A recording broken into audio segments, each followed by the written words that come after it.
আলহামদুলিল্লাহ ওয়াসসালাতু ওয়াসসালামু আলা রাসূলিল্লাহ ওয়া আলা আলিহি ওয়া সাহবিহি আজমাইন আম্মা বা'দ। আলহামদুলিল্লাহ, আমরা আল্লাহ সুবহানাহু ওয়া তাআলার শুকরিয়া আদায় করে যিনি আমাদেরকে তৌফিক দিয়েছেন আমরা জ্ঞান অর্জন করার জন্য একত্রে বসার তৌফিক দিয়েছেন আল্লাহ সুবহানাহু ওয়া তাআলা। আলহামদুলিল্লাহ, এই যে জ্ঞানের মজলিসে বসা একটা বিশাল বড় ব্যাপার। তো জ্ঞানের মজলিসে লোক কম হয়, এটা স্বাভাবিক, তাই না? কম হয় কারণ শয়তান বসতে দেয় না, শয়তান দুনিয়ার কাজ দেখাই দিবে এবং এটা ঠিক, এটাই নিয়ম। যদিও আমাদের সবার উচিত আসলে জ্ঞান অর্জনের মনোনিবেশ করা, জ্ঞান জরুরি আমাদের সবার জন্য। যদি আমরা জ্ঞান অর্জন না করি তাহলে আমার আপনার মধ্যে দুইটার মধ্যে একটা জিনিস কাজ করবে। একটা হচ্ছে অহংকার কাজ করবে, যে আমি সব জানি, আমার জ্ঞানও দরকার নেই, আমার শেখার দরকার নেই। আর দুই নাম্বার অজ্ঞতা চলে আসবে, যে আমি কিচ্ছু জানি না, আমি বোকা, আমি হাদারাম, আমার কিছু মানে অজ্ঞতা চলে আসবে। তো এই দুইটার মধ্যে একটা আসবে।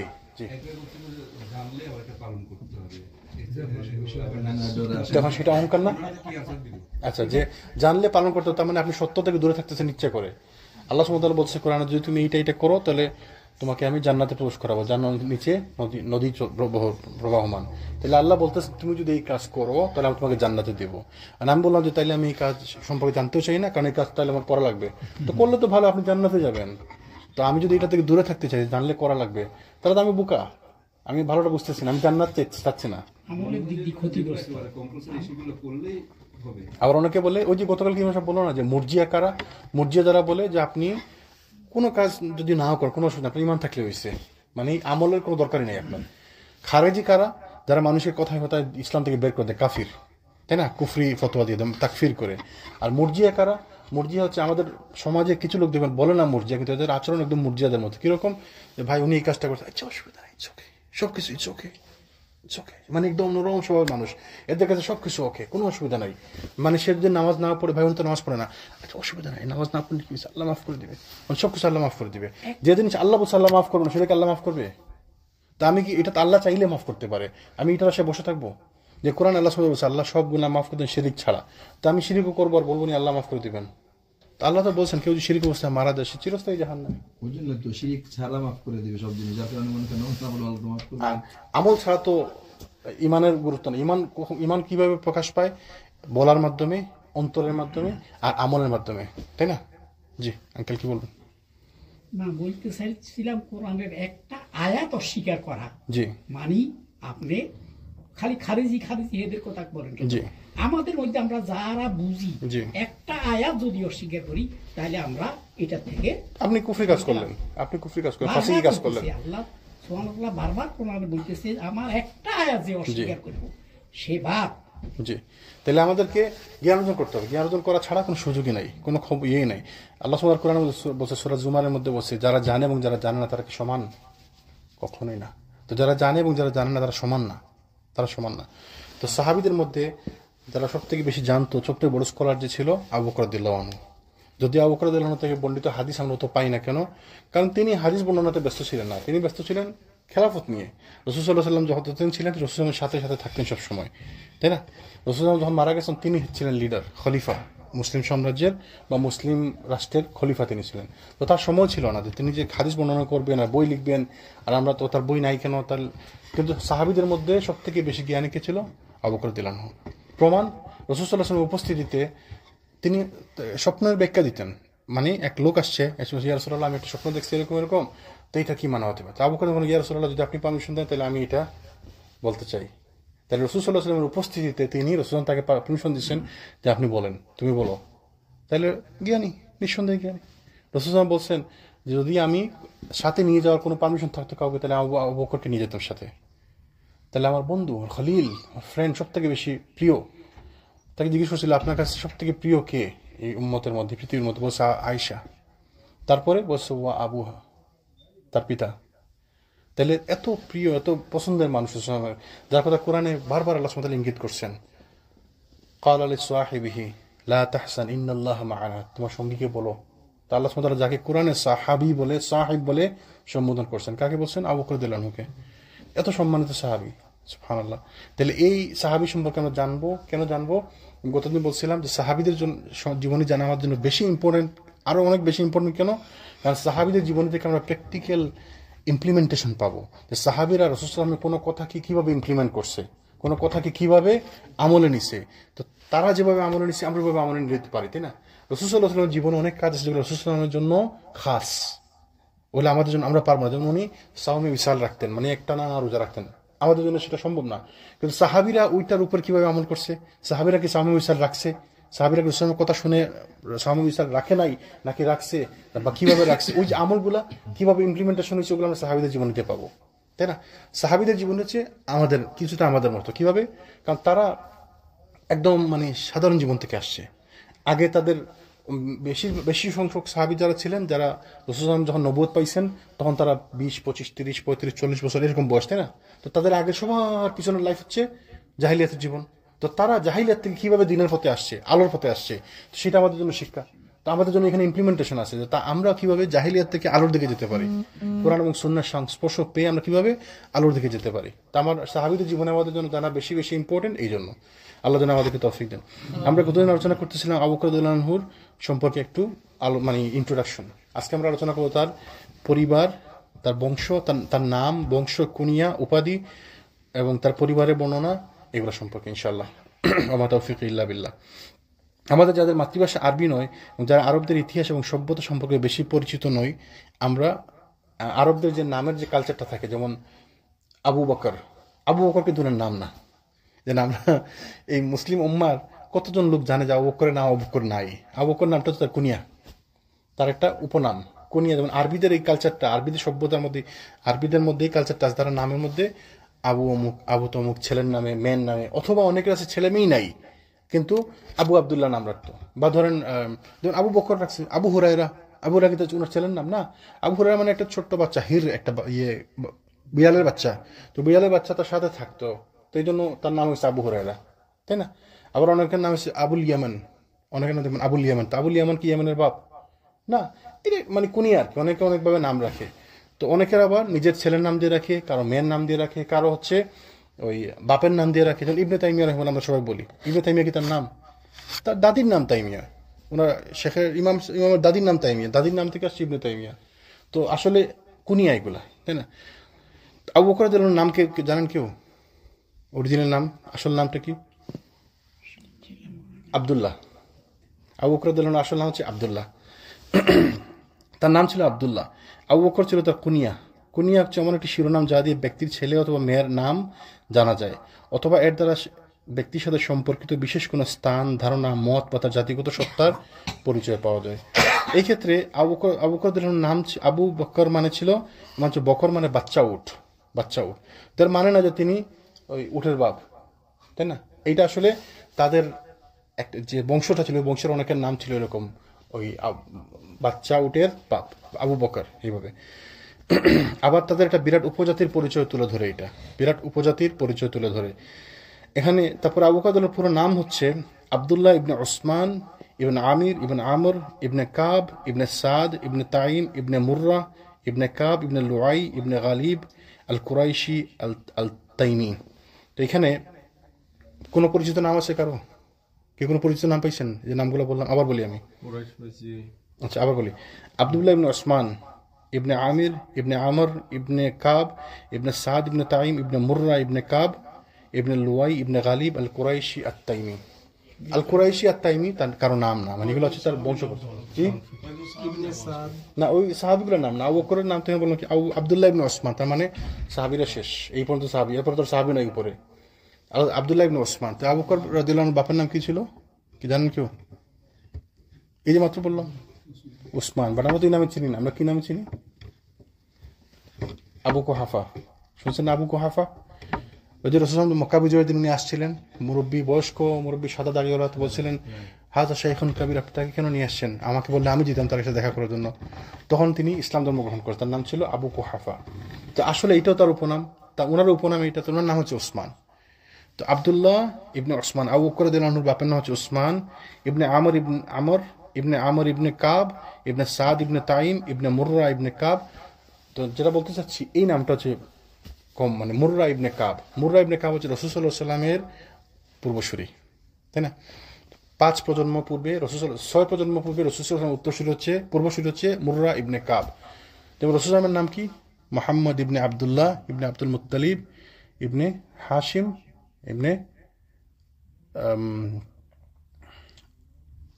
ওই যে মাথা থেকে চলে গেছে। তো ওনার যে বংশ পরস্পর পিছনে গেলে 6 নম্বর বংশ হচ্ছে মুররা ইবনে কাব। তো মুররা ইবনে কাব আবু বকর রাদিয়াল্লাহু আনহু 6 প্রজন্ম পূর্বে, তার মানে পিছনে গেলে আরবরা এরকম আসলে যারা কুরাইশ বংশধর যারা সবাই তো আসছে একজন থেকে, তাই না? কুরাইশ থেকে, কুরাইশ বিন ফিহর বিন লুয়াই এরকম ওনার নাম। তো ওনার থেকে বংশ ভাগ হয়েছে। তো তারা সবাই আসলে একই পরিবারের, কিন্তু বংশ পরস্পরের ভাগ হয়েছে। রাসূল সাল্লাল্লাহু আলাইহি ওয়াসাল্লাম আবু বকর তারা 6 প্রজন্ম পিছনে গেলে কাজিন, বুঝছেন? তো আরবি যত লোক আছে, আরবে যত লোক আছে, কোরাইশ বংশে যত লোক আছে, সবাই কোনো না কোনো ভাবে পিছনে গেলে কানেক্টেড, একভাবে কাজিন, বুঝছেন? তো রাসূল সাল্লাল্লাহু আলাইহি ওয়াসাল্লাম আবু বকর রাদিয়াল্লাহু আনহু কাজিন হচ্ছে 6 প্রজন্ম পূর্বে গেলে। তো তাদের ওই দাদার নাম কি? মুররা ইবনে কাব। তো বোঝা গেল। আর তার আল কুরাইশি আত তাইমি হচ্ছে তিনি কুরাইশ, সেজন্য কুরাইশি। আত তাইমি হচ্ছে তার উপজাতির নাম, মানে তার যে ফ্যামিলি, তার যে বংশ, তার বংশের নাম হচ্ছে আত তাইমি।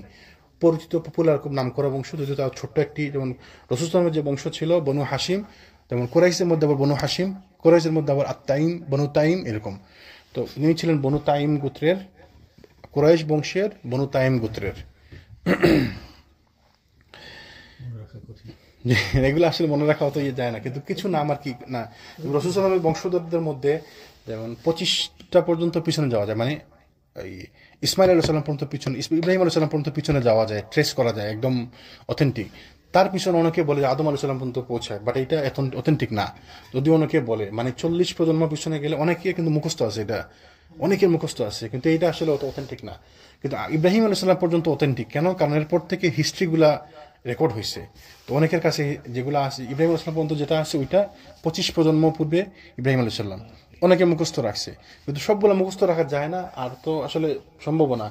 তো কিছু নাম পরিচিত যেগুলো মুখস্থ রাখা, মানে জানা দরকারের ব্যাপার। যেমন রাসূল সাল্লাল্লাহু আলাইহি ওয়াসাল্লাম বংশধরের মধ্যে ছিলেন যে কুরাইশ, যার নাম ফিহর, যিনি কুরাইশ, তার নাম কেন কুরাইশ হয়েছে? তারপরে আদনান একজন, তার পূর্বপুরুষ একজন আদনান, তার নাম কিন্তু খুব নাম করা, কারণ এরা মক্কাকে বা ওই যে মক্কা নগরীকে এরা রিগেইন করছে বিভিন্ন গোত্রের কাছ থেকে, বিভিন্ন সময় যুদ্ধে জয়ী হয়ে বা পরাজিত হয়ে মক্কাকে লুজ করছে, এরকম বিভিন্ন কারণ, ঐতিহাসিক কারণ তাদের কয়েকজনের নাম মনে রাখতে হয়। যেমন হাসিম, বনু হাসিম কেন বলা? কারণ হাসিম রাসূলের মানে দাদার বাপ হাসিম, তিনি ছিলেন খুব নাম করা লোক। তিনি মানুষকে ওই রুটি, ওই যে পানি পান করাতেন, হাজিদেরকে পানি পান করানো ছিল তাদের ট্রেডিশন। তো তিনি করছিলেন কি, পানির সাথে তাদেরকে একটু রুটি মাখিয়ে দিতেন। তো ওই থেকে খুব নাম করা হয়ে গেছে, মানে পুরো বিশ্বে নাম করে গেছেন। তিনি সবাইকে পানির সাথে রুটি মিক্স করে খাওয়াতেন। তো এটা সুপার মতো আর কি, এই জন্য ওনার নামটা বিখ্যাত, তাই না? এরকম কিছু কিছু বিখ্যাত লোকের নাম মনে রাখা দরকার। আবু বকর রাদিয়াল্লাহু আনহু, রাসূল সাল্লাল্লাহু আলাইহি ওয়াসাল্লামের যেমন অনেকগুলো নাম আছে, রাসূল সাল্লাল্লাহু অনেকগুলো নাম আছে না? তারপরে আল্লাহ সুবহানাহু ওয়া তাআলা অনেকগুলো গুণবাচক নাম আছে না? কতটা নাম? 100। ওরা অনেকে বলে 99টা নাম আল্লাহ, আসলে আল্লাহ সুবহানাহু ওয়া তাআলার অনেকগুলো নাম, কিন্তু প্রখ্যাত বা বিভিন্নভাবে প্রসিদ্ধ নাম হচ্ছে 99টা, মানে মেনশন করেছে 99টা। তো ওই 99 নামের মধ্যেও আবার অনেকে একটু দ্বিমত করছে। যেমন আপনি যদি বিভিন্ন শায়েখদের বই পড়েন, বিভিন্ন আলেমদের বই পড়েন, এক এক বইয়ের মধ্যে এই কোনো বইয়ের মধ্যে এই 5টা নাম নাই, অন্য 5টা নাম আছে, কোনো বইয়ের মধ্যে ওই 5টা নাম নাই, অন্য 5টা নাম আছে। তো সব মিলে মোটামুটি যারা এই বই লিখছে আল্লাহর নামসমূহ সম্পর্কে 99টা লিখছে, কিন্তু আসলে দেখা যায় 4-5টা নাম অন্য কোনো বইয়ের মধ্যে নাই, অন্য নামগুলো আছে। তো এগুলো একটু কন্ট্রোভার্সিয়াল, বাট আল্লাহ সুবহানাহু ওয়া তাআলা কি বলছে? সবগুলো সুন্দর নাম আল্লাহ সুবহানাহু ওয়া তাআলার, তাই না? তো ওইগুলোকে বলে আসমাউল হোসনা, আল আসমাউল হোসনা। তো আল্লাহ সুবহানাহু ওয়া তাআলার অনেকগুলো নাম কেন? কারণ আল্লাহ সুবহানাহু ওয়া তাআলার গুণ বেশি, তো গুণ অনুযায়ী তার নাম, তাই না? যেমন এক্সাম্পল ধরেন, একটা এক্সাম্পল দেই, একজন লোক অনেক কাজ পারে, তাই না? তো তার নাম ধরেন আব্দুল্লাহ, তো সে একজন ভালো প্লাম্বার, তো আপনি তাকে প্লাম্বার বলে ডাকতে পারেন, তাই না? ধরেন সে খুব ভালো ইলেকট্রিশিয়ান, আপনি তাকে ইলেকট্রিশিয়ান বলে ডাকতে পারেন, বা ইলেকট্রিশিয়ান বলে সবাই চিনে, খুব নাম করে ইলেকট্রিশিয়ান। বা ধরেন আপনি মানে এরকম তার যত গুণ আছে, গুণ অনুযায়ী তার নাম। তো আল্লাহ সুবহানাহু ওয়া তাআলার গুণের তো শেষ নাই, আল্লাহ সুবহানাহু ওয়া তাআলার তো গুণ অসংখ্য গুণ, প্রত্যেক গুণ অনুযায়ী তার নাম। যেমন আল খালিক, আল মালিক, তিনি সৃষ্টি করছেন, তিনি সবার মালিক, তিনি রিজিক দাতা, তিনি প্রোটেক্টর, তিনি আর রাজ্জাক। তো এই যে নামগুলো, গুণবাচক নামগুলো, গুণের কারণে নাম হয়েছে। অনুরূপভাবে রাসূল সাল্লাল্লাহু আলাইহি ওয়াসাল্লামের অনেকগুলো গুণ ছিল, তার গুণের কারণে তার অনেকগুলো নামও আছে, তাই না? ওইভাবে আবু বকর রাদিয়াল্লাহু আনহুকে কয়েকটা নাম দেওয়া হয়েছে। আবু বকর রাদিয়াল্লাহু আনহুর কয়েকটা নাম আসছে কোরআন এবং হাদিসে, কোরআনে নাই, হাদিসের মধ্যে আসছে। এবং তাকে কিছু নাম আরবদের পক্ষ থেকে তাকে কিছু নাম দেওয়া হয়েছে। তার কেন নাম দেওয়া হয়? তার গুণের কারণে, তাই না? যেমন এক্সাম্পল আমি বললাম একজনকে, ধরুন অপু ভাইকে আমরা বললাম আজকে থেকে, যে অপু ভাই, আজকে থেকে আপনাকে আমরা প্লাম্বার বলে ডাকবো, কেন বললাম এই কথাটা? কারণ উনি এই কাজটা এত ভালো পারে, এত মানে পছন্দ করে, বা আমরা সবাই জানি যে উনি এই কাজটা খুব ভালো পারে, সবাই খুশি হয়ে নাকি নাম ধরে ডাকলাম আজকে থেকে। তাহলে এইটা তার গুণের কারণে তাকে নাম দেওয়া হয়েছে, তাই না? তো আবু বকর রাদিয়াল্লাহু আনহু তার গুণের কারণে কিছু নাম দেওয়া হয়েছে। আবার যে কমন যে নাম, তার সব থেকে কমন কোন নাম আবু বকর রাদিয়াল্লাহু আনহুর? সিদ্দিক। উপাধি সিদ্দিক। কেন নাম দেওয়া হয়েছে সিদ্দিক? সত্যবাদী, বিশ্বাসী, মানে বিশ্বাসী, সত্যবাদী, এবং তিনি বিশ্বাস করছেন, তাই না? রাসূল সাল্লাল্লাহু আলাইহি ওয়াসাল্লাম যা বলছেন তা তিনি বিশ্বাস করছেন, এবং একটি ঘটনার কারণে রাসূল সাল্লাল্লাহু আলাইহি ওয়াসাল্লাম নিজের থেকে তাকে নাম দিয়েছেন। তো এইভাবে গুণের কারণে নামগুলো আসছে, তাই না? তো কয়েকটা নাম আমরা আলোচনা করবো ইনশাআল্লাহ। তার এক নম্বর নাম হচ্ছে আল আতিক। আল আতিক আরবি ভাষায় আল আতিক শব্দের অনেকগুলো অর্থ রয়েছে। এর অর্থ হতে পারে বৃদ্ধ অথবা প্রাচীন, অতি সম্মানিত, অথবা এমন একজন যে দাসত্ব বা অপ্রীতিকর পরিবেশ থেকে মুক্তি পেয়েছে। তাহলে কি কি নাম, কি আতিক শব্দের অর্থ কি হতে পারে? একটি হচ্ছে বৃদ্ধ অথবা প্রাচীন, অতি সম্মানিত, অথবা এমন একজন যে দাসত্ব থেকে মুক্তি পেয়েছে। তো ওলামারা বলছেন বেশি, রাসূল সাল্লাল্লাহু আলাইহি ওয়াসাল্লাম তাকে একবার বলেছিলেন যে তুমি আতিক, মানে তুমি মুক্ত। কেন? কারণ আল্লাহ তোমাকে আল্লাহ সুবহানাহু ওয়া তাআলা জাহান্নাম থেকে মুক্তি দিয়েছেন। তাহলে জাহান্নাম থেকে আল্লাহ তাকে মুক্তি দিয়ে দিয়েছেন অলরেডি, রাসূল সাল্লাল্লাহু আলাইহি ওয়াসাল্লাম তাকে মানে বলে দিয়েছেন। এবং আমরা তো জানি যে দুনিয়াতে থাকতে এই জান্নাতের সুসংবাদ পাওয়া ওয়ান অফ দ্য সাহাবী হচ্ছেন তিনি জাহান্নাম থেকে মুক্ত। এই জন্য তার নাম হচ্ছে আল আতিক। তিনি দাসত্ব থেকে মুক্ত, জাহান্নাম থেকে মুক্ত, বিভিন্ন অপ্রীতিকর অবস্থা থেকে তিনি মুক্ত, তাই না? এই জন্য তার একটা নাম হচ্ছে আল আতিক। আবার আরেক বর্ণনা রাসূল সাল্লাল্লাহু আলাইহি ওয়াসাল্লাম বলছিলেন যে তোমার জন্য সুসংবাদ, তুমি জাহান্নাম থেকে আল্লাহর মুক্ত করা বান্দা। তাহলে দুইটা হাদিস পাওয়া গেল। আল্লাহ সুবহানাহু ওয়া তাআলা রাসূল সাল্লাল্লাহু আলাইহি ওয়াসাল্লাম বলছেন তাকে যে তুমি জাহান্নাম থেকে মুক্ত। তো কিরকম মানুষ, সুবহানাল্লাহ! রাসূলুল্লাহ সাল্লাল্লাহু আলাইহি ওয়াসাল্লাম তাকে দুনিয়াতে থাকতে বলে দিয়েছেন তো তুমি জাহান্নাম থেকে মুক্ত। তো আমাকে আপনাকে যদি কেউ কথা বলে যে তুমি জাহান্নাম থেকে মুক্ত, আমরা নামাজে আসবো? আর কোনো দরকার আছে আমাদের?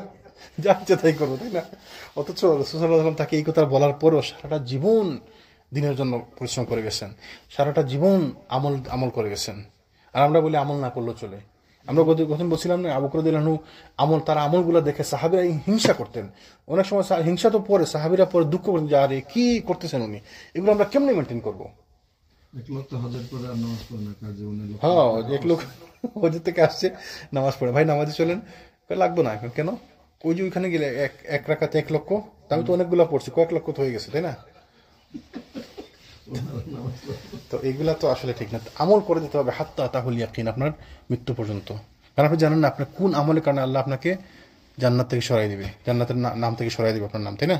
জান্নাতের লিস্ট থেকে। তো জন্য আমাদেরকে আমল করে দিতে হবে শুরু থেকে একদম শেষ পর্যন্ত, সাধ্য মতো। ওয়ালাইকুম আসসালাম। অনেক ইতিহাসবিদ মনে করেন যে আকর্ষণীয় ব্যক্তিত্ব অথবা চরিত্রের মহানুভবতার জন্য রাসূল আবু বকর রাদিয়াল্লাহু আনহুর নাম দেওয়া হচ্ছে আতিক। আবার অনেকের মতে যেহেতু তিনি জীবনের একটি দীর্ঘ সময় তার উন্নত চরিত্রের জন্য সুপরিচিত ছিলেন, এজন্য তার জীবনের শেষ দিকে নাম দেওয়া হচ্ছে আতিক। শব্দের অর্থ বৃদ্ধ অথবা প্রাচীন অর্থের সাথে সংশ্লিষ্ট, যে প্রাচীন, বৃদ্ধ, সম্মানার্থে, সম্মানিত। এই তো মোটামুটি যাই হোক সবগুলা অর্থ তার সাথে যায়।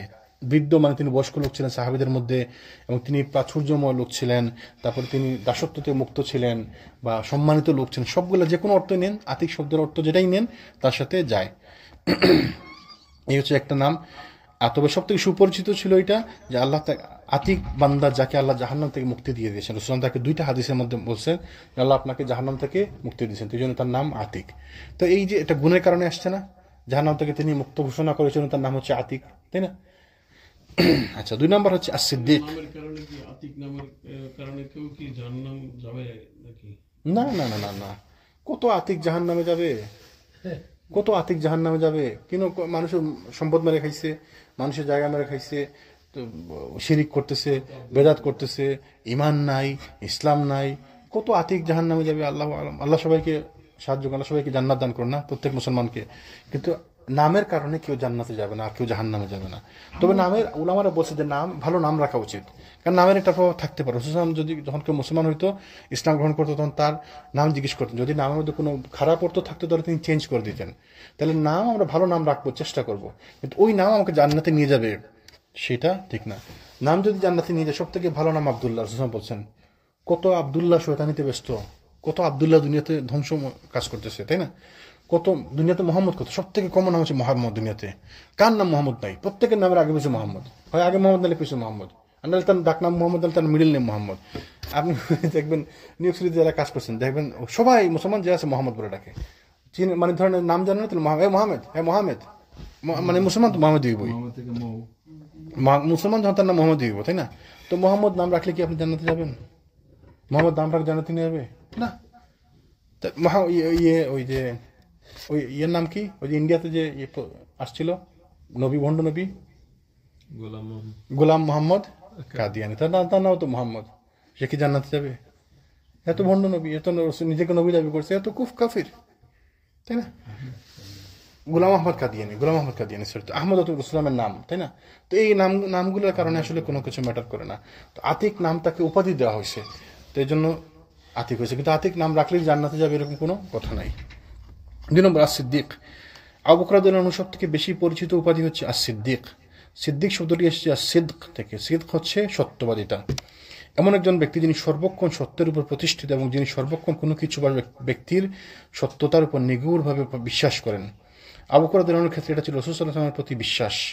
অন্য কেউ নেই, বরং রাসূল সাল্লাল্লাহু আলাইহি ওয়াসাল্লাম নিজেই তাকে আবু বকর রাদিয়াল্লাহু আনহুকে as-সিদ্দিক উপাধিটি দিয়েছেন। আনাস রাদিয়াল্লাহু আনহু বলেন, একবার আবু বকর, ওমর এবং উসমান রাদিয়াল্লাহু আনহুকে নিয়ে রাসূল সাল্লাল্লাহু আলাইহি ওয়াসাল্লাম উহুদ পাহাড়ে আরোহণ করেন। তারা যখন উহুদ পাহাড়ে উঠলেন তখন পাহাড়টি কাঁপতে শুরু করলো। তখন রাসূল সাল্লাল্লাহু আলাইহি ওয়াসাল্লাম বললেন, হে উহুদ, তুমি স্থির হও, উসকুত ইয়া উহুদ, তোমার উপর একজন রাসূল, একজন সিদ্দিক এবং 2জন শহীদ রয়েছেন। তো এটা শোনার পরে উহুদ পাহাড় ঠান্ডা হয়ে গেল, মানে বন্ধ করে দিল, শেকিং বা ভূমিকম্প যেটা ছিল বন্ধ হয়ে গেল। তো কি বল, তোমার উপর একজন রাসূল, একজন সিদ্দিক এবং 2জন শহীদ রয়েছেন। তাইলে সিদ্দিক রসুলাম উপাধি দিলেন তাকে, এবং রসুলাম বলতেছেন যে সিদ্দিক, তাই না? আর 2জন শহীদ কে ছিল? ওসমান এবং অমর। তো অমর মারা গেছেন বিছানায়, কিন্তু তাকে শহীদ কেন বলা হয়? তিনি তো বিছানায় মারা গেছেন, তাকে ছুরিকাঘাত করে মারছে, তাই না? তিনি যুদ্ধে মারা যাননি। ওই যে রসুলাম বলে গেছেন তোমার উপর 2জন শহীদ, তোমার প্রমাণ হলো যে তিনি শহীদ হয়েছেন, তাই না? তো শুধু যে যুদ্ধে মারা গেলে শহীদ এমন না, আর শহীদ অন্যভাবে হইতে পারে। যেমন আপনি আপনার পরিবারকে রক্ষা করতে গিয়ে মারা গেছেন, আপনি শহীদ। পেটের পীড়ায় মারা গেছেন, আপনি শহীদ, তাই না? কিন্তু সেইটা আমি আপনি উপাধি দিতে পারবো না। আমরা বলতে পারবো যে শহীদী মৃত্যু লাভ করছে, আল্লাহ যেন তাকে শহীদী মৃত্যু দান করেন, এটি একটি শহীদী মৃত্যু, কিন্তু তাকে শহীদ বলে দিব না, এটা ঠিক না, এটা বলা যাবে না। এটা আল্লাহ এবং তার রাসূল ছাড়া কেউ বলতে পারবে না। সাহাবীরা পর্যন্ত বলছে অনেককে, যা হা হা হা, দেখছেন নি শহীদ হয়ে গেল। সাথে রাসূল না করেছেন, না এ শহীদ না, এ তো জাহান্নামে। তাহলে সাহাবীরা বলার পরও যাকে তাকে শহীদ বলা যাবে না। রাসূলের সাথে যুদ্ধরত অবস্থায় মারা গেছে একজন সাহাবী, মানে সাহাবীদের মধ্যে ছিল, মারা গেছে যুদ্ধ করতে করতে, এবং সাহাবীরা বলছে, আহ কি সৌভাগ্যবান ব্যক্তি, জান্নাতে চলে গেল, শহীদ হয়ে গেল। রাসূল বললেন যে না, হে শহীদ হয় নাই, হে জাহান্নামে। তাহলে সাহাবীরা যদি বলতে না পারে, আমি আপনি কোন সেন্সে আমরা বলি, এটা কোন সাহসে, কোন বিবেকে আমরা বলি যে অমুক শহীদ, তমুক শহীদ, শহীদ নাম্বার হতো, শহীদ নাম্বার হতো, তাই না? এটা ঠিক না। আল্লাহ যেন আমাদের বোঝার তৌফিক দান করেন। তারপরে রাসূল সাল্লাল্লাহু আলাইহি ওয়াসাল্লামের প্রতি দৃঢ় এবং অবিচল বিশ্বাসের কারণেই আবু বকর রাদিয়াল্লাহু আনহু as-সিদ্দিক উপাধি লাভ করেন। মেইন ঘটনা কি ছিল? আয়েশা রাদিয়াল্লাহু আনহা থেকে বর্ণিত, তিনি বলেন, মেরাজের রাত্রিতে রাসূল সাল্লাল্লাহু আলাইহি ওয়াসাল্লাম মক্কা থেকে জেরুজালেমে মসজিদ আকসায় গিয়েছিলেন, তাই না? মক্কার অবিশ্বাসীরা এই বিষয়ে কানাঘুষা করেছিল। রাসূল সাল্লাল্লাহু আলাইহি ওয়াসাল্লামের পক্ষে এক রাত্রে মক্কা থেকে জেরুজালেম যাওয়া এবং ফিরে আসার সামর্থ্য এবং বাস্তবতা নিয়ে সন্দেহ করেছে। ওই দিন কিছু লোক মুরতাদ হয়ে গেল, যারা পূর্বে রাসূল সাল্লাল্লাহু আলাইহি ওয়াসাল্লামের প্রতি বিশ্বাসী ছিল এবং ঈমান এনেছিল। তাহলে কিছু লোক মুরতাদ হয়ে গেল, মানে তারা তার ঈমান থেকে বেরিয়ে গেল। তারা যখন শুনলো মুহাম্মদ সাল্লাল্লাহু আলাইহি ওয়াসাল্লাম বলতেছেন যে গতকাল রাত্রে তিনি আল-আকসা গিয়েছিলেন, জেরুজালেম গিয়েছিলেন, পরেরটা শোনারও দরকার হইল না যে তিনি ওইখান থেকে আবার আকাশে নাকি গেছেন, আবার ফিরেও আসছেন, আবার জেরুজালেম থেকে এখানে ফিরেও আসছেন। মানে এটা শুনেই বলে, দূর, এটা কোনো কথা? ঈমান হারিয়ে ফেললো, মুরতাদ হয়ে গেল, তাই না? ওই ঘটনা যে আমরা এখন শুনতাম, এখন কি বিশ্বাসযোগ্য? ওইটা সৌদি আরব থেকে জেরুজালেম কতক্ষণ লাগে যাইতে? 2.5 ঘন্টা, প্লেনে করে গেলে 2.5 ঘন্টা। এখন যদি আমি আপনাকে বলি যে আজকে আপনাকে ধরেন সবকিছু ঠিক আছে, কোনো সমস্যা নাই, এমনি ওই কোনো পলিটিক্যাল কোনো সমস্যা নাই, আপনি সৌদি আরব থেকে জেদ্দা থেকে আপনি জেরুজালেম যাবেন ফ্লাই করে, 2.5 ঘন্টা যাওয়া, 2.5 ঘন্টা আসা, আপনি এক রাত্রের মধ্যে গিয়ে ফিরে আসতে পারবেন? সম্ভব কিনা? সম্ভব না এটা? সম্ভব। প্লেনে করে যাবেন, 2.5 ঘন্টা লাগবে যেতে, 2.5 ঘন্টা লাগবে আসতে। ধরেন আপনার প্রাইভেট জেট, আপনার ইয়ে করা, রেন্ট মানে ভাড়া করছেন, বা আপনার নিজের জেট মনে করেন, আপনি 2.5 ঘন্টা গেলেন, 2.5 ঘন্টা আসলেন। সম্ভব না যাওয়া আসা? ইজি। রাতের মধ্যে ধরেন এখন যদি কেউ রওনা দেয়, তাহলে 9টার সময় রওনা দিল, 10, 11, 12, 1, 2, মাঝখানে তাহলে 1 ঘন্টা গেল, 2টা 3টার মধ্যে চলে আসতে, 4টার আগে চলে আসতে পারবে। বিশ্বাসযোগ্য, তাই না? তো তখন মানুষ কেমনি বিশ্বাস করে? তখন তো তারা বুঝতো না জিনিস যে প্লেন এক সময় আসবে আর দ্রুতগামী যান আসবে, আর এটা সম্ভব। কিন্তু আবু বকর বিশ্বাস করছেন কেন? কারণ তার ঈমান ছিল। তাহলে আমরা যে সমস্ত জিনিস আমাদের বিশ্বাস হয় না বা আমাদের কাছে অবিশ্বাস্য মনে হয়, হয়তো একদিন আসবে, একটা সময় আসবে, 100 বছর, 1000 বছর, 2000 বছর পরে মানুষজন মনে করবে যে এটা তো সহজ, কোনো ব্যাপারই না। এই যে মেরাজের ব্যাপারটা আমরা বিশ্বাস করতেছি না, হয়তো কিয়ামতের দিন গেলে আমরা বিশ্বাস করবো, দেখবো আমাদের চোখের সামনে কিভাবে রাসূল সাল্লাল্লাহু আলাইহি ওয়াসাল্লাম ফস করে গেছেন আর ফস করে চলে আসছেন। তখন আমরা আহারে আমরা কেন বিশ্বাস করলাম? ওই যারা অবিশ্বাস করছে তারা যখন থাকতো আর যদি প্লেনের খবর পাইতো মনে মনে হয়তো বলতো আহারে কেন অবিশ্বাস করলাম, আমার মুরতাদ হয়ে গেলাম, তাই না? তাহলে আমাদেরকে ওই ফ্যাক্ট দেখে বিশ্বাস করতে এবং কোনো ব্যাপার না, আমরা বিশ্বাস করবো আমাদের এটাই হচ্ছে আমাদের ইমান। ইমানের একটি শর্ত হচ্ছে আল্লাহর উপর বিশ্বাস করা। আল্লাহকে আমরা দেখছি না? দেখি নাই, কিন্তু আল্লাহর উপর বিশ্বাস করতে হবে। তারপর রাসূলের উপর বিশ্বাস করতে হবে, নবীগণের উপর বিশ্বাস করতে হবে, আখিরাতের উপর বিশ্বাস করতে হবে, জান্নাত জাহান্নামের উপর বিশ্বাস করতে হবে। তো জান্নাত জাহান্নাম আমরা কে দেখছি? কজন দেখছি? কে দেখছি জান্নাত জাহান্নাম? কেউ তো দেখিনি আমরা। কিন্তু যদি আমি বলি আমি দেখিনি, আমি কেন বিশ্বাস করবো? তাহলে আমি কিয়ামতের দিন গিয়ে তাহলে বিপদে পড়বো, ধোঁকা খাবো। তখন দেখবো জান্নাত জাহান্নাম, তখন মনে করবো আহারে ভুলটা করছি না, এখন তার সুযোগ নেই। তো এই জন্য ইসলামের বিষয় হচ্ছে আমাদেরকে বিশ্বাস করতে হবে, এবং এইটি হচ্ছে ইমানের দাবি, এটি হচ্ছে আমাদের আকীদা। রাসূল সাল্লাল্লাহু আলাইহি ওয়াসাল্লাম যা বলে গেছেন আমরা বিশ্বাস করি, মা তাসদীকুহু, আমরা তার উপর বিশ্বাস করি, তার তিনি যা বলছেন আমরা বিশ্বাস করি তার উপর। আর যেগুলা বানোয়াট ওগুলো অবিশ্বাস করি, এবং এইটাই হচ্ছে আমাদের আকীদা। তিনি যা বলছেন যেভাবে বলছেন আমরা ওইভাবে বিশ্বাস করি। তিনি বলছেন আল্লাহ আকাশের উপরে, আল্লাহ আরশের উপরে আছেন, আমরা বিশ্বাস করি এটা।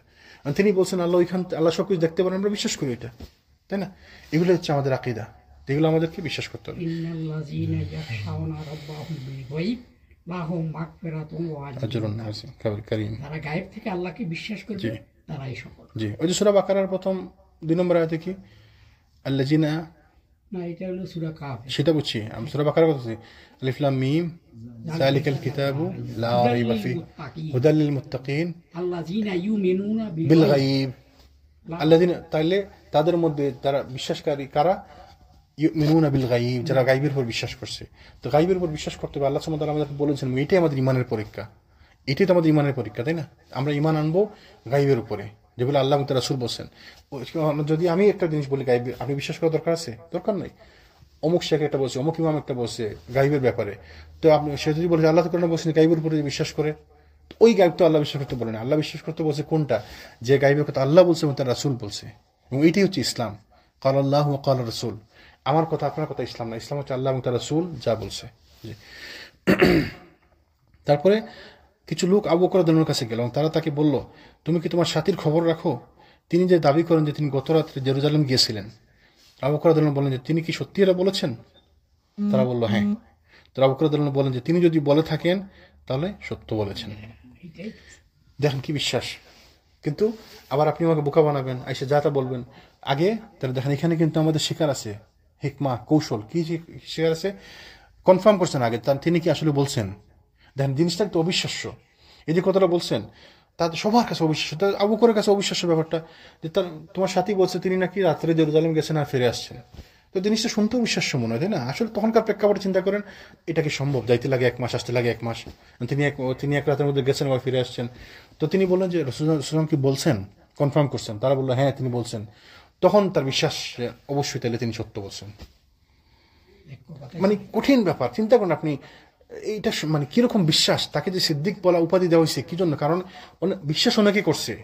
তো তখন সাহাবী যারা ছিলেন, কিছু গুটি কয়েক লোক যারা অবিশ্বাস করে মোরতাদ হয়ে গেছে ছাড়া বাকি তো সবাই বিশ্বাস করছে। তো এরকম ব্লান্টলি ওপেনলি সবাই তার জিজ্ঞেস করছে, কনফ্রন্ট করছে যে আপনি এই যে শোনেন আপনার সাথে কি বলছেন, তিনি সবার সামনে বলতেছেন যে অবশ্যই তিনি সত্য বলছেন। তো এই কারণে রাসূল তাকে উপাধি দিয়েছেন as-সিদ্দিক, সত্যবাদী। তারপরে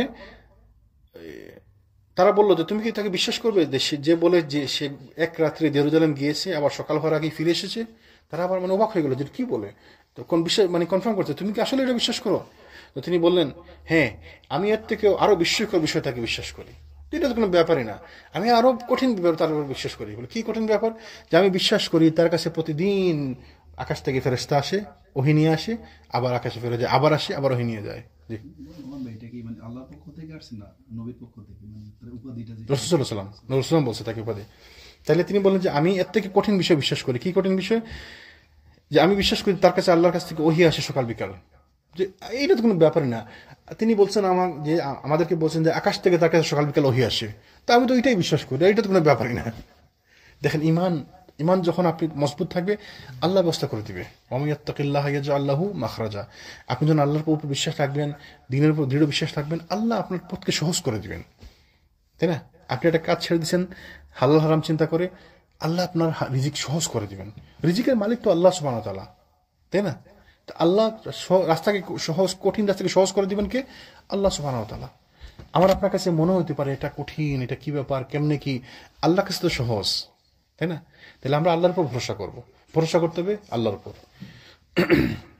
3 নাম্বার, এইটা হচ্ছে তার নাম। তারপর এই ঘটনার প্রেক্ষিতে রাসূল সাল্লাল্লাহু আলাইহি ওয়াসাল্লাম তাকে নাম দেন আস-সিদ্দিক, তার নাম হয়ে গেল আস-সিদ্দিক। 3 নাম্বার নাম কি? আস-সাহিব। আস-সাহিব হচ্ছে কোরআন থেকে তার নাম পাওয়া গেছে, যে কোরআনে আসছে তার ব্যাপারে আস-সাহিব, যেটা বলছিলাম আমি। আক্ষরিক অর্থাৎ সাহিব মানে হচ্ছে সঙ্গী, সাহাবি, সাহিব, সঙ্গী। এটি এমন একটি উপাধি যেটি স্বয়ং আল্লাহ সুবহানাহু ওয়া তাআলা পবিত্র কোরআন মাজিদের আবু বকর রাদিয়াল্লাহু আনহুকে দিয়েছেন। মদিনা হিজরতের সময় তিনি যেহেতু রাসূল সাল্লাল্লাহু আলাইহি ওয়াসাল্লামের সাথে গুহায় ছিলেন, যেন আল্লাহ তাআলা তাকে নাম দিয়ে। মদিনা হিজরতের সময় যে আমরা সবাই ঘটনা জানি, আমরা আলোচনা করছি এটা, যে গারে সৌর যখন ছিলেন একসাথে তারা, তখন একদম কাছে চলে আসছিল মুশরিকরা, এবং তারা এমন মানে একদম তারা যে গুহার ভিতরে, ওরা গুহার বাইরে, এদের পা দেখা যাচ্ছে। আবু বকর রাদিয়াল্লাহু আনহু খুব মানে ভয় পেয়ে গেলেন, যে ইয়া রাসূলুল্লাহ, যদি শুধু তারা নিচের দিকে তাকায় তাহলে আমার দেখতে পাবে, তাহলে তো ধরা খেলো। যখন আল্লাহ সুবহানাহু ওয়া তাআলা কোরআনে আয়াত নাযিল করলেন, কোন আয়াত? আল্লাহ সুবহানাহু ওয়া তাআলা বললেন, إلا تنصره فقد نصره الله إذ أخرجه الذين كفروا ثاني اثنين إذ هما في الغار إذ يقولوا لصاحبه لا تحزن إن الله معنا فأنزل الله سكينته عليه وأيده بجنود لم تروها وجعل كلمة الذين كفروا السفلى وكلمة الله هي العليا والله عزيز حكيم। আল্লাহ সুবহানাহু ওয়া তাআলা যদি তোমরা তাকে রাসূলকে সাহায্য না করো, তো মনে রেখো আল্লাহ তার সাহায্য করেছিলেন। তো দেখেন এই আয়াতের ওইখানে যাওয়ার আগে এই অংশটুকু আমরা একটু আলোচনা করি। আল্লাহ সুবহানাহু ওয়া তাআলা বলেন, যদি তোমরা আমার রাসূলকে সাহায্য না করো, তো অসুবিধা নাই। তো তুমি মনে করছো রাসূলকে সাহায্য না করলে রাসূল বিপদে পড়বে, আল্লাহ তাকে সাহায্য করবেন। তাহলে এই জিনিসটা কিয়ামত পর্যন্ত সত্য মুমিনদের ব্যাপারে, তাই না? যে আপনি মনে করছেন আমি বিপদে পড়বো আপনি সাহায্য না করলে, আপনি কে? আমার মালিক তো আল্লাহ, আমার রিজিক দাতা তো আল্লাহ, আমাকে আল্লাহ সাহায্য করবেন, তাই না? তারপর কি আল্লাহ সুবহানাহু ওয়া তাআলা কি বললেন? আল্লাহ তার সাহায্য করেছিলেন যখন তাকে কাফিররা বের করে দিয়েছিল, যিনি ছিলেন দুজনের একজন। যখন তারা গুহার মধ্যে ছিলেন, তখন তিনি আপন সঙ্গীকে বললেন, দেখেন আল্লাহ সুবহানাহু ওয়া তাআলা বলছে ওয়াকালা লিসাহিবিহি, তিনি তার তার সঙ্গীকে বললেন, তার বন্ধুকে, সঙ্গীকে বললেন। তাকে সঙ্গী বলে কোরআনে আল্লাহ সুবহানাহু ওয়া তাআলা নাম দিয়েছেন। সাহিব বলে আল্লাহ সুবহানাহু ওয়া তাআলা রাসূল সাল্লাল্লাহু আলাইহি ওয়াসাল্লামের সাহিব বলে কোরআনে আল্লাহ সুবহানাহু ওয়া তাআলা তাকে উপাধি দিয়ে দিলেন। রাসূল সাল্লাল্লাহু আলাইহি ওয়াসাল্লামের সাহিব যদি একজনকে বলা হয়, তাহলে কোরআনে কার নাম আসছে? আবু বকরের নাম। তাহলে বুঝা গেছে ব্যাপারটা? তখন তিনি আপন সঙ্গীকে বললেন, লা তাহজান, বিষণ্ণ হয় না, আল্লাহ আমাদের সঙ্গে আছেন, ইন্নাল্লাহা মাআনা, আল্লাহ আমাদের সঙ্গে আছেন। এবং তার সাহায্যে এমন বাহিনী পাঠালেন, এবং অতঃপর আল্লাহ সুবহানাহু ওয়া তাআলা তার প্রতি স্বীয় সাকিনা নাজিল করলেন। সাকিনা মানে কি? শান্তি বর্ষণ করলেন। মানে তার মনের মধ্যে তো সব দুশ্চিন্তা দূর হয়ে গেল। এই যে শত্রুদের সামনে চলে গেছে, মা কি করবো, আল্লাহ কি বিপদ, এই যে এই দুশ্চিন্তা চলে গেল মন থেকে। এখন কোনো সমস্যা নাই, মানে খারাপ লাগতেছে না। সাকিনা, আনজালাহু সাকিনা, আমাদের সাকিনা খতম, ওটা তো বানানো, আমাদের বানাইছি নামটা এখান থেকে। সাকিনা মানে কি? শান্তি নাজিল করা। তাহলে এই খতম করলে, এই খতম করলে সাকিনা আসবে না? 1,25,000 ওদের বড় খতম, এটা আবার ছোট খতম, বড় খতম। এটা বড় খতম, এটা মানে কোরআন খতম ছোট, এটা বড়। আবার দেখবেন ওই যে দেশের কত কাহিনী, ওই যে কোরআন খতম থেকে ওই বুখারি খতম হচ্ছে আরো বেশি ইম্পর্টেন্ট। কোরআন খতমে হুজুরা নেয় 5,000 টাকা, আর বুখারি খতমে নেয় 7,000 টাকা। ওটা বেশি কঠিন, মানে ওটা গুরুত্ব বেশি। তারপর কোরআন খতম থেকে এই বড় খতমের গুরুত্ব বেশি, মানে সুবহানাল্লাহ। আচ্ছা, এবং তার সাহায্যে এমন বাহিনী পাঠালেন যা তোমরা দেখোনি। তো এই বাহিনী কারা? এই যে ফেরেশতা, মালাইকা, বাতাস, পানি, এই জিনিসগুলো আল্লাহ সুবহানাহু ওয়া তাআলা বাহিনী। আমরা এগুলো দেখিনি, আমরা এগুলো জানি না, বাট এটা সবাই আল্লাহ সুবহানাহু ওয়া তাআলা বাহিনী। কত জনপদকে আল্লাহ ধ্বংস করেছেন বাতাস দিয়ে, কত জনপদকে আল্লাহ ধ্বংস করেছেন শব্দ দিয়ে, কত জনপদকে আল্লাহ ধ্বংস করে দিয়েছেন পানি দিয়ে, কত জনপদকে আল্লাহ ধ্বংস করেছেন আগুন দিয়ে, পাথর দিয়ে। তা আমরা মনে করি আল্লাহ সুবহানাহু ওয়া তাআলা কিভাবে সাহায্য করেন। আপনি সাহায্যের উপযুক্ত হয়ে যান, আল্লাহ সাহায্য আসবে, যদি আপনি সাহায্যের উপযুক্ত হন, তাই না? তো সাহায্য তো আল্লাহর পক্ষ থেকে আসবে। কে সাহায্য করবে, কিভাবে করবে, আপনার জানার দরকার নেই। আল্লাহ তার এমন সোর্স থেকে সাহায্য করবেন, আপনি অবাক হয়ে যাবেন যে এটা কেমনে সম্ভব। আপনি জানেন আল্লাহর বাহিনী সম্পর্কে। তার সাহায্য এমন বাহিনী পাঠালেন যা তোমরা দেখোনি। বস্তুত আল্লাহ কাফেরদের কথাকে হেয় করে দিলেন এবং আল্লাহর কথাই সদা সমুন্নত, আল্লাহ পরাক্রমশালী প্রজ্ঞাময়। তাই আল্লাহ সুবহানাহু ওয়া তাআলা চাইলে যখন তখন সাহায্য করতে পারতো। আমি আপনি সাহায্যের মতো এই এলিজিবল হইতে হবে, সাহায্য পাওয়ার মতো আমার আপনার ঈমান থাকতে হবে, তাই না?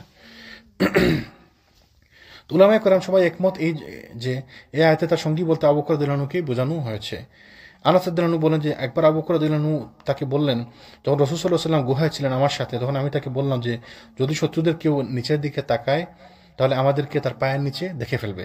তো রাসূল সাল্লাল্লাহু আলাইহি ওয়াসাল্লাম বললেন যে আবু বকর, ওই দুজন সম্পর্কে তোমার কি ধারণা যখন তাদের তৃতীয় জন হচ্ছেন আল্লাহ সুবহানাহু ওয়া তাআলা? চিন্তা করেন, আল্লাহ সুবহানাহু ওয়া তাআলা কি বলছিলেন যে তোমার সঙ্গীকে বলো, রাসূল সাল্লাল্লাহু আলাইহি ওয়াসাল্লাম বলছেন তারা আমরা দুইজন ছিলাম ওইখানে, তাই না?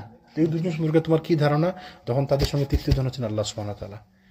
মানে আপনার ঈমান এত মজবুত হতে হবে যে আল্লাহ সুবহানাহু ওয়া তাআলা নিজে আপনাকে সঙ্গ দিবেন, আল্লাহ আপনার সঙ্গে আছেন। ইন্নাল্লাহা মা'ানা, কোরআন আল্লাহ বলছে ইন্নাল্লাহা মা'ানা, আল্লাহ তোমাদের সাথে আছেন, আল্লাহ তার সাথে আছেন। সুবহানাল্লাহ। আরেকটি বর্ণনা আসছে, এখানে অবশ্য না, এটা আবু বকর রাদিয়াল্লাহু আনহু বলছিলেন যে আমি, সাহাবীরা তাকে বলতেছিলেন যে আপনি কখনো নার্ভাস হন না, কি আপনাকে কখনো আমরা টেনশনে দেখি না, আপনাকে কখনো আমরা কত বিপদ আসে, কত বিপদ আপদ আসে, আপনি সবসময় রিল্যাক্স থাকেন, কি ব্যাপার, মানে কুল হেডেড। তিনি বললেন যে আমি ভয় পাইছিলাম ওই দিন, ওই যে এই দিনের কথা বলছেন গারে শহরে যেদিন ছিলাম ওই দিনে ভয় পাইছিলাম, যখন আল্লাহ রাসূলকে বললাম ইয়া রাসূলুল্লাহ এখন কি হবে, তখন তিনি বলেন যে তুমি ভয় পাও না, ইন্নাল্লাহা মা'ানা, আমাদের সাথে আল্লাহ আছেন। এবং আল্লাহ সুবহানাহু ওয়া তাআলা কোরআনে আয়াত নাযিল করে দিলেন যে তোমাদের কোনো ভয় নাই, আর আমি এমন বাহিনী পাঠাইছি তোমাদেরকে, ওই দিন থেকে আমার মনের মধ্যে তার কোনো ভয় নাই, এখনো ভয় কাজ করে না, কারণ আল্লাহ সুবহানাহু ওয়া তাআলা ওই দিন থেকে আমার মনের মধ্যে থেকে ভয় উঠাই নিয়েছেন, আমি আর ভয় পাই না, নার্ভাস হই না, তাই না? তো দেখেন, চিন্তা করেন সুবহানাল্লাহ, মানে কিরকম বরকতময় সাহাবী, যে রাসূল সাল্লাল্লাহু আলাইহি ওয়াসাল্লামের সঙ্গে ছিলেন, সারাটা জীবন ছিলেন, বিপদের সময় ছিলেন, সুখের সময় ছিলেন, দুঃখের সময় ছিলেন, এবং মৃত্যু পর্যন্ত তার সাথে ছিলেন। সুবহানাল্লাহ। 4 নম্বর ইনশাআল্লাহ আমরা আলোচনা করব আল আতকা। আল আতকা মানে হচ্ছে অধিক ধার্মিক এবং ন্যায়নিষ্ঠ। কোরআন মাজিদে একটি আয়াতে আল আতকা শব্দটি আসছে এবং এটি মূলত আবু বকর রাদিয়াল্লাহু আনহুর জন্য ব্যবহৃত হয়েছে। কোন আয়াতে? ওয়াসাইয়ুজান্নাবুহাল আতকা, আসাইয়ুজান্নাবুহাল আতকা, সূরা এই তওবার মধ্যে আসছে। এবং এই জাহান্নাম থেকে দূরে রাখা হবে ক্ষুধাবিরু ব্যক্তিকে, এটা সূরা ওই সূরা লাইলের মধ্যে আসছে। ওয়াসাইয়ুজান্নাবুহাল আতকা, যে জাহান্নাম থেকে দূরে রাখা হবে কাকে? ক্ষুধাবিরু ব্যক্তিকে। তো ক্ষুধাবিরু ব্যক্তিকে আল আতকা যারা, তো এই মুফাসসিরিনরা একমত যে এই শব্দ দ্বারা বলা হয়েছে আবু বকরের ব্যাপারে বলা হয়েছে। তো এখান থেকে তার নাম দেওয়া হয়েছে আল আতকা, যাকে জাহান্নাম থেকে দূরে রাখা হয়েছে, ক্ষুধাবিরু ব্যক্তি। 5 নম্বর হচ্ছে আল আওয়াহ। আল আওয়াহ, আল আওয়াহ শব্দটির কমপক্ষে 2টি সম্ভব অর্থ আছে। একটি হতে পারে এমন একজন ব্যক্তি যে আল্লাহর ইবাদতে খুব বেশি নিমগ্ন, আর অন্য অর্থ ক্ষুধাবিরু, আল্লাহ বিরু। খোদা কি বলা যাবে? ক্ষুধা আসলে অ্যাপ্রোপ্রিয়েট অর্থ না, আল্লাহর নাম আসলে আল্লাহ। এখন বাংলাদেশের ইয়ের মধ্যে, বইয়ের মধ্যে ওরা দিয়ে দেয়, ট্রান্সলেশনের মধ্যে আসলে ক্ষুধা বলা ঠিক না, আল্লাহর নাম হচ্ছে আল্লাহ। যেমন গতকাল গতদিন আমাদের শেখ বলছিলেন না যে আল্লাহর নামকে কোনো কিছু রিপ্লেস করা যায় না, তাই না? আল্লাহর নাম আল্লাহ। আরও যে নামগুলো সেগুলো আপনি ইউজ করতে পারেন, আর রহমান, আর রহিম, আল খালিক, বাট আল্লাহর অর্থ করে আমরা ক্ষুধা বলি, সেটা আসলে ঠিক না। অনেকে বলে বোঝানোর জন্য বলে, যেমন গড, যেমন অনেকে বলে বোঝানোর জন্য বলে, বাট আসলে যদি আপনি ধরতেন গড আল্লাহ নামের মিনিং হয় না, অর্থ হয় না, তো সেম থিং ক্ষুধাও আল্লাহ নামের অর্থ হয় না। বাট এটা একটা ফ্রেজ, যেমন ক্ষুধা বিরু মানে আল্লাহ বিরু, তো আসলে এগুলো অ্যাভয়েড করা উচিত আমাদের। তারপর হচ্ছে আল আওয়াহ। আল আওয়াহ শব্দটির 2টি অর্থ, একটি হচ্ছে যে ইবাদতে খুব বেশি নিমগ্ন, আর অন্য অর্থ হচ্ছে খুব নরম প্রকৃতির এবং দয়ালু। তো ইব্রাহিম আর নাখি বলছেন মানুষের প্রতি দরদ এবং অনুগ্রহের কারণে তার নাম দেওয়া হয়েছে আল আওয়াহ। তিনি খুবই দরদশীল ছিলেন, মানুষের প্রতি খুব নরম স্বভাবের ছিলেন, এবং বিভিন্ন বর্ণনা আসে যে তিনি অনেক সাহাবীকে মানে দাসত্ব থেকে মুক্ত করছেন। তিনি তাদেরকে কিনে তাদেরকে মুক্ত করেছেন, তাদেরকে কিনে তাদেরকে মুক্ত করেন। তার সম্পত্তি তার মানে পুরাটা ব্যয় হয়েছে এই কাজ ইসলামের জন্য, তাই না? আর তিনি যখন একবার ইয়েতে গেছেন, বেলাল রাদিয়াল্লাহু আনহুকে মুক্ত করতে গেছেন, বেলাল রাদিয়াল্লাহু আনহু ছিলেন, মালিক ছিলেন কে? উমাইয়া বিন খালাফ। তো তাকে বেলালকে অত্যাচার করতে করতে মারতে মানে পুরা শেষ করে ফেলতেছে। তিনি গিয়ে বলেন যে আমি একে কিনে নিবো, তুমি একে বিক্রি করো আমার কাছে। মানে তুমি একে কত দিয়ে কিনবো, তুমি কত চাও? তো বলছে 400। তিনি দিয়ে দিচ্ছেন, যাও দিলাম। তো দেওয়ার পরে, মুক্ত করার পরে উমাইয়া বিন খালাফ বলছে পাগল, এর জন্য 2 টাকা চাইলে আমি দিয়ে দিতাম, এটা কোনো গুরুত্ব নেই আমার কাছে। বলো তুমি পাগল, আমি না, তুমি যদি কাছে এর জন্য আমার 800 টাকা উচিত আমি দিয়ে দিতাম, তুমি জানো না এর গুরুত্ব আমার কাছে কিরকম।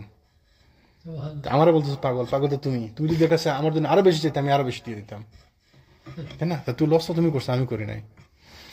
তো তার মানে নরম স্বভাবের লোক ছিলেন। আবু বকর যেন নরম স্বভাবের লোক ছিলেন দেখি সাহাবীরা অনেকে অনেক কিছু বলতেন সাহস করে, কিন্তু দিনের ব্যাপারে কখনো তিনি আপোষ করতেন না। যখন কোরআন সুন্নাহর ব্যাপারে আসতো কোনো আপোষ করতেন না এবং গরম হয়ে যেতেন। তার জন্ম এবং দৈহিক গঠন, তার জন্ম কবে হয়েছে ইনশাল্লাহ আমরা শেষ করে দেবো তাড়াতাড়ি। তার জন্ম হয়েছে তিনি রাসূল সাল্লাল্লাহু আলাইহি ওয়াসাল্লাম থেকে 2 বছরের ছোট, মতান্তরে 3 বছরের ছোট, মানে এক বয়সের আর কি, একটু ছোট। রাসূল মারা গেছেন 63 বছর বয়সে, তাই না? আবু বকর রাদিয়াল্লাহু আনহু মারা গেছেন 63 বছর বয়সে, 2 বছর পরে মারা গেছেন। রাসূল সাল্লাল্লাহু আলাইহি ওয়াসাল্লাম জন্ম হয়েছে কোন বছরে, কোন সালে? বইয়ের মধ্যে আমরা পড়ি 570 খ্রিস্টাব্দে, তাই না? আসলে ব্যাপারটাই না, ব্যাপারটা হচ্ছে আরবরা এইভাবে লিখে রাখতো না, তাই না? রাসূলুল্লাহর জন্ম সম্পর্কে ভাবে লিখে রাখতো না, তার মৃত্যু সম্পর্কে লেখা আছে। কারণ মদিনাতে আসার পরে যখন রাষ্ট্র গঠন হয় তখন তারা লেখালেখি শুরু করছে, রেকর্ড রাখা শুরু করছে। এর আগে রেকর্ড রাখতো না, যেমন আমল ফিল, হস্তি ভাই এইভাবে মনে রাখতো। যেমন আপনাকে যদি আপনার জন্মসাল করবে, হয়তো আপনি বলতে পারবেন, অনেকে হয়তো বলতে পারবেন আগে, বলবে ওই সংগ্রামের কয়েক বছর আগে, নাহলে বলবে ওই ডিভিশনের আন্দোলনের সময় ভাষা আন্দোলন না, ইন্ডিয়া পাকিস্তানের ডিভিশনের 2 বছর আগে, ওই 26-এর বন্যায়, 88-র বন্যায়, নাইলে ওই মুক্তিবাহিনীর সময়, মুক্তির সময়, নাইলে ওই যে ওই ইন্ডিয়া পাকিস্তান ডিভিশনের 2 বছর আগে, এরকম আর কি। মানে বিখ্যাত ঘটনা দিয়ে তারা এর 3 বছর পরে, এর 3 বছর আগে, আনটিল আরেকটা বড় ঘটনা ঘটা পর্যন্ত এইভাবে রাসূল সাল্লাল্লাহু আলাইহি ওয়াসাল্লামের জন্ম কবে হয়েছিল? আমল ফিল, হাতির বছর, হস্তি বাহিনীর বছর। মানে ওইটা কেন মনে রাখছে ওরা? কারণ এটাকে বিশাল ব্যাপার।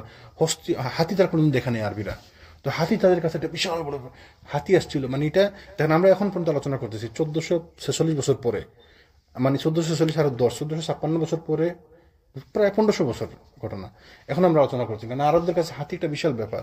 তোরা মনে রাখছিল আমল ফিল, ওই বছর হাতি আসল, হাতির বছর। তো হাতির বছরে রাসূল সাল্লাল্লাহু আলাইহি ওয়াসাল্লামের জন্ম হয়েছে, তাহলে হিসাবে গেলে আবু বকরের জন্ম হয়েছে কবে? হাতির বছরের 2 বছর পরে, তাই না? তিনি ছিলেন একদম হ্যাংলা পাতলা মানুষ। হ্যাংলা পাতলা মানুষ কিভাবে বুঝে যায়? কোন বর্ণনা বুঝে যায়? যখন হচ্ছে প্যান্ট, তার কাপড় পরে যেত। আমাদের এখানে কারো জিজ্ঞেস করলে প্যান্ট আমি নিচে, আবু বকর রাদিয়াল্লাহু তাআলার প্যান্ট নিচে যায়। হ্যাঁ, এটা বললেই বলি আপনি এদের বলছিল মানে ওই ইজার আর কি।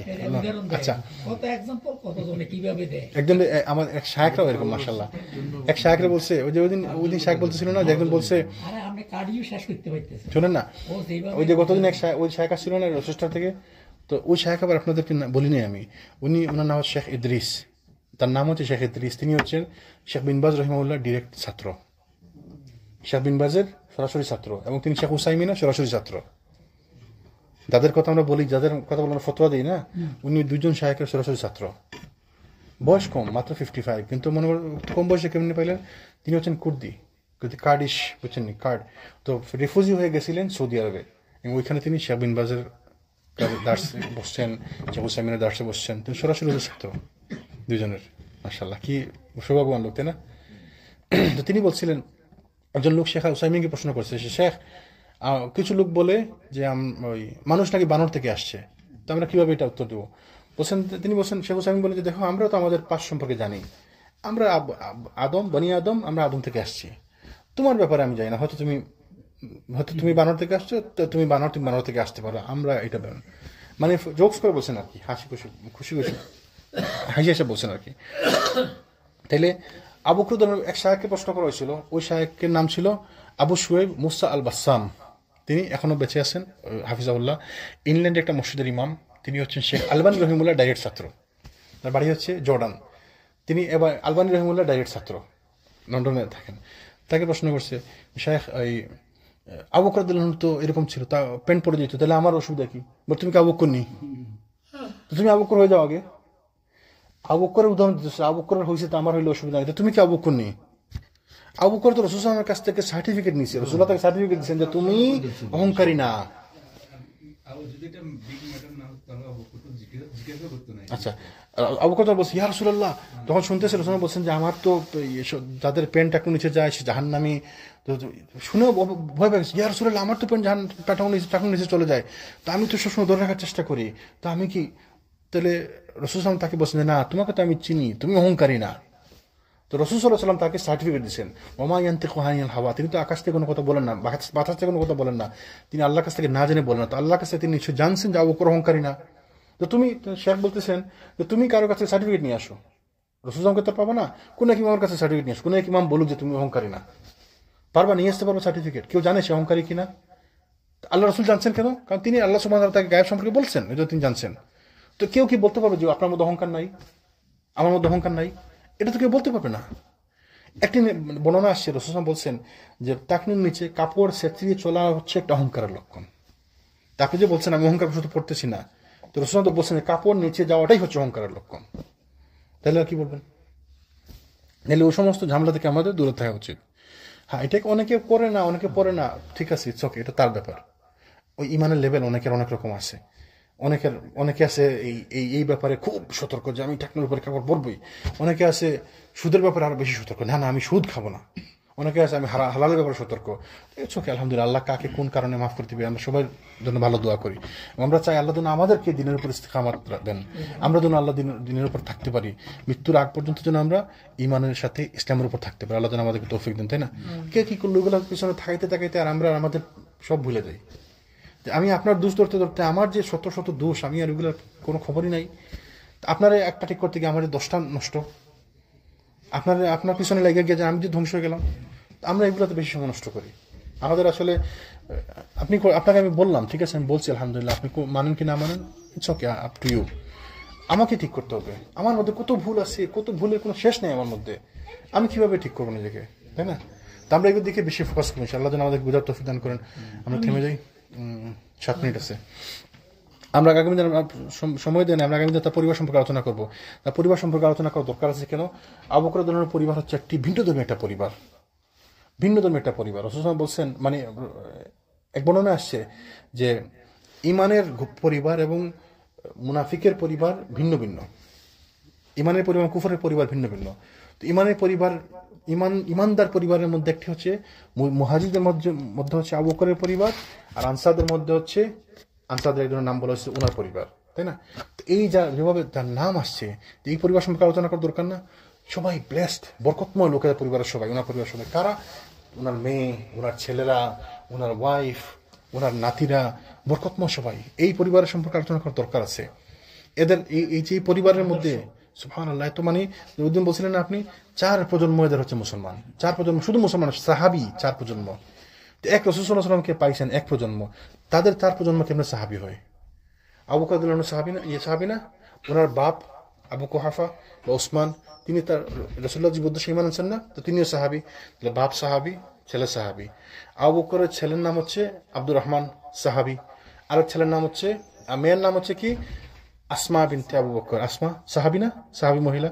তাহলে 3 প্রজন্ম। আসমার ছেলে, আসমার হাজবেন্ড কে নাম কি জানেন? আশার মুবাশশার সদস্য কে নাম কি? নাম করা সাহাবি জুবাইর ইবনে আওয়াম। তাহলে জুবাইর এবং আসমা রাদিয়াল্লাহু আনহা, এদের সন্তান হচ্ছে আব্দুল্লাহ, খুব নাম করা সাহাবী। আব্দুল্লাহ ইবনে জুবাইর নাম করা বড় সাহাবী, অসংখ্য হাদিস বর্ণনা করছেন। নবী করিম সাল্লাল্লাহু আলাইহি ওয়াসাল্লাম বিয়ে করছে যে মেয়ের নাম আয়েশা। আচ্ছা, আয়েশা তো বাচ্চা সন্তান নাই, আমি ওইদিকে যেতেছি না। আবু বকর রাদিয়াল্লাহু আনহু বাপ সাহাবী, আবু বকর রাদিয়াল্লাহু আনহু সাহাবী, তার মেয়ে আসমা সাহাবী, এবং আসমার ছেলে আব্দুল্লাহ ইবনে জুবাইর সাহাবী। তাহলে দেখেন 4 প্রজন্ম রাসূলুল্লাহ জীবদ্দশা রাসূলুল্লাহকে দেখছে, ঈমান আনছে, 4 প্রজন্ম সাহাবী। কি বিশাল বরকতময় পরিবার। তো ইনশাআল্লাহ আমরা আগামী দিন তার পরিবার সম্পর্কে আলোচনা করবো। আল্লাহ যেন আমাদের বুঝার তৌফিক দান করেন, আমরা যেন এই সমস্ত সাহাবীর জীবন থেকে শিক্ষা নিতে পারি, এবং তারা যেভাবে ইসলামকে মানছে, পালন করছে, আমরা ওইভাবে যেন পালন করার চেষ্টা করতে পারি। আবু বকরের মতো হওয়া কি সম্ভব? সম্ভব না, কোনো সাহাবী পারে নাই। আমি আপনি কেমন সাহাবীরা পরে বাধ্য বলছে না না না, আবু বকরের সাথে আজকে পরে কোনো কম্পিটিশনে যাবোই না, খামাকা সময় নষ্ট। আবু বকরের সাথে কম্পিটিশন করে লাভ আছে? তা আমরাও চেষ্টা করবো ওদের মতো হওয়ার। আল্লাহ যেন আমাদেরকে তৌফিক দেন। জি স্যার। মানে এই যে সিরিয়া, ইনশাআল্লাহ আমি এখানে আমাদের পরিস্থিতি কিছু কথা বলবো ইনশাআল্লাহ। সিরিয়া যেন গুরুত্ব, মানে সাহাবীদের লাইফ